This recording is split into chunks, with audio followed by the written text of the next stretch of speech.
আজকে আমি আপনাদের মাঝে যে দুইটি পাপের কথা আমি বলবো, এই দুইটি পাপ যদি আপনি করেন, দুনিয়াতেই এর শাস্তি আপনি পেয়ে যাবেন, আর আখিরাতে তো শাস্তি থাকবেই। অবিরাম পাপ করতে থাকলে মানুষের বিবেক বিকৃত হয়ে যায়। এর কারণে চিন্তা ভাবনা ভুল পথে চলতে থাকে। ভালো কথাকে মন্দ বলে মনে হয়, আর মন্দ কথাকে ভালো মনে হয়। অনেকে পাপ করার পর নানা রকম ব্যাখ্যা খুঁজতে থাকে, যুক্তি দাঁড় করাতে চায় যে এটা পাপ হবে কেন, এর মাধ্যমে এই উপকার হচ্ছে। অনেক মানুষ কিন্তু গুনাহ করতে থাকে, তো গুনাহ করে এমন বড় বড় পাপ করে ফেলে, পাপ করে আবার সে মনে করে যে এই গুনাহ দ্বারা কি পাপ হবে, এটা তো এর দ্বারা তো আমি উপকার পাচ্ছি, কেন পাপ হবে। দেখেন, ইবলিশ আল্লাহর নির্দেশের সামনে যুক্তি পেশ করে বলেছিল, আপনি আমাকে আগুন থেকে সৃষ্টি করেছেন আর আদমকে সৃষ্টি করেছেন মাটি থেকে, অতএব আমি আদম থেকে উত্তম, তাকে সেজদা করতে আমি পারবো না। সূরা আরাফের 12 নম্বর আয়াতে আল্লাহ পাক এই কথাটি বলেছেন। এজন্য কোনো পাপকে ছোট মনে এজন্য কোনো পাপকে ছোট মনে করা যাবে না, এবং পাপ থেকে বেঁচে থাকার সব ধরনের চেষ্টা অব্যাহত রাখতে হবে। মানুষ পাপের কারণে পরকালে তো অবশ্যই শাস্তি পাবে, তবে শুধু পরকালে নয়, দুনিয়াতেও মানুষ কিছু কিছু পাপের শাস্তি ভোগ করে। আল্লাহ বলেন, আমি অবশ্যই তাদের শুরু শাস্তির পূর্বে লঘু শাস্তি অসাধন করার, যাতে তারা ফিরে আসে। হযরত আব্দুল্লাহ ইবনে আব্বাস রাদিয়াল্লাহু তাআলা আনহু থেকে বর্ণিত, নবীজি সাল্লাল্লাহু আলাইহি ওয়াসাল্লাম বলেছেন, কোনো জাতির মধ্যে আত্মসাৎ বৃদ্ধি পেলে সে জাতির লোকদের অন্তরে ভয়ের সঞ্চার করা হয়। কোনো জাতির মধ্যে ব্যভিচার ছড়িয়ে পড়লে সেখানে মৃত্যুর হার বৃদ্ধি পায়। কোনো সম্প্রদায়ের লোকেরা পরিমাণ ও ওজনে কম দিলে তাদের রিজিক সংকুচিত করা হয়, তার মানে তাদের রিজিক কমায় দেওয়া হয়। কোনো জাতির লোকেরা অন্যায়ভাবে বিচার ফয়সালা করলে তাদের মধ্যে রক্তপাত বিস্তৃত লাভ করে। কোনো জাতি প্রতিশ্রুতি ভঙ্গ করলে আল্লাহ তাদের ওপর শত্রুদল চাপিয়ে দেন।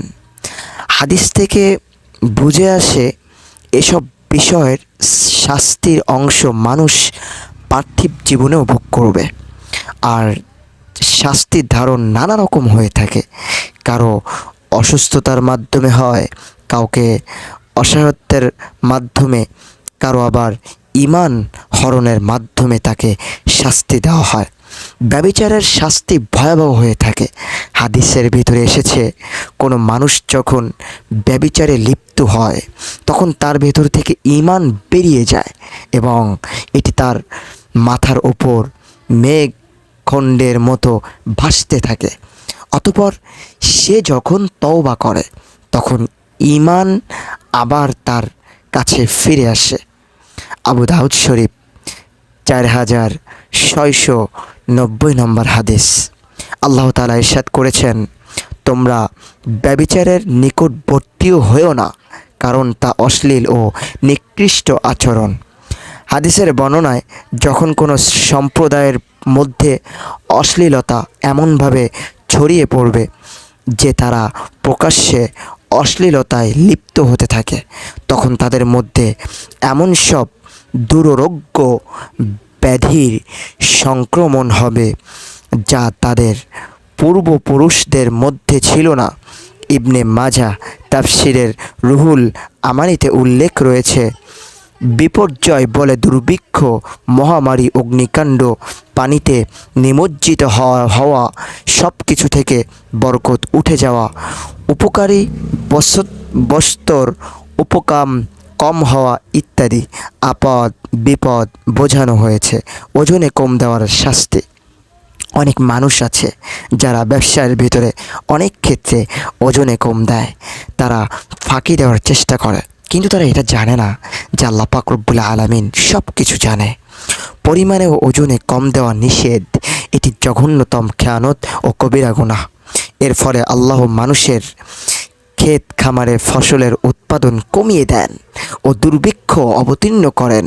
আল্লাহ তাআলা ইরশাদ করেছেন, দুর্ভোগ তাদের জন্য যারা মাফে কম দেয়, যারা মানুষের কাছ থেকে ওজন করে নেওয়ার সময় পূর্ণ মাত্রায় গ্রহণ করে, আর যখন মানুষকে মেপে কিংবা ওজন করে দেয় তখন কম দেয়।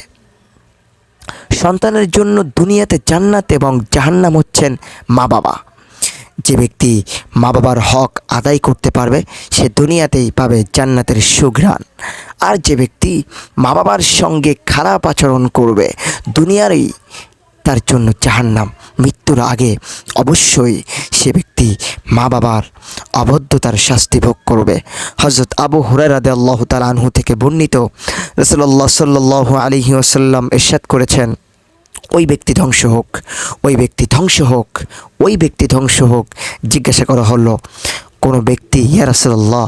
উত্তরে নবীজি বললেন, যে তার বৃদ্ধা পিতামাতাকে পেল অথবা তাদের একজনকে পেল কিন্তু তাদের খেদমত করে জান্নাতে প্রবেশ করতে পারল না।